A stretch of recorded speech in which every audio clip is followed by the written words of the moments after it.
so now what we're gonna do is we're just gonna go through the saw and we're gonna kind of point out some of the main features of it and some key terms that we should know. So overall, it's a miter saw. This is gonna be what we call the blade guard. We always wanna keep that down, and you'll notice as we bring the saw down, the blade goes up so it doesn't hit the wood. So we don't ever have to touch this with our hands because it's gonna keep most of the blade covered.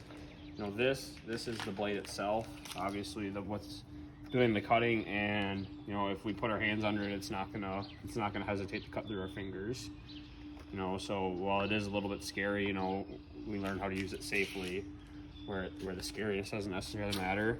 And if you'll come back here, you know, we can see the fence, which is the most important thing, because it's always going to be, you know, if we read 0 down here on our angle gauge, that means this cut's always going to be 90 degrees, right? Or if, you know, I move it over to 45, we're tight on the fence, the cut's always going to be 45 degrees. So it's important to get a good, straight, accurate cut that we have it all the way up against the fence on both sides of the blade.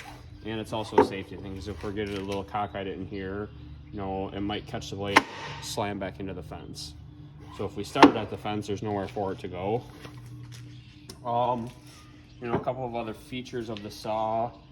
You know, if we come over on this side, we can loosen up back here, and then it will rotate. So it's considered a compound miter saw. So when we do really fancy trim work, you know, sometimes we have to bevel our saw.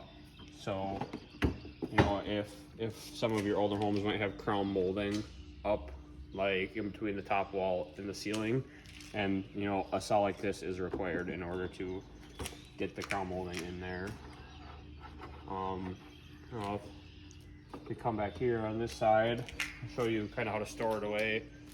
So the fence actually folds back up in for storage, and then there's this little tab here that's used to lock it. So if we bring the saw down and we push this tab in, it locks for safe storage, and you know, we don't have to worry about the blade being exposed or somebody accidentally bumping into it and it becoming out of square. Another thing we just want to make sure before we walk away from it is that the laser is turned off and that we unplug the power when it's not being used.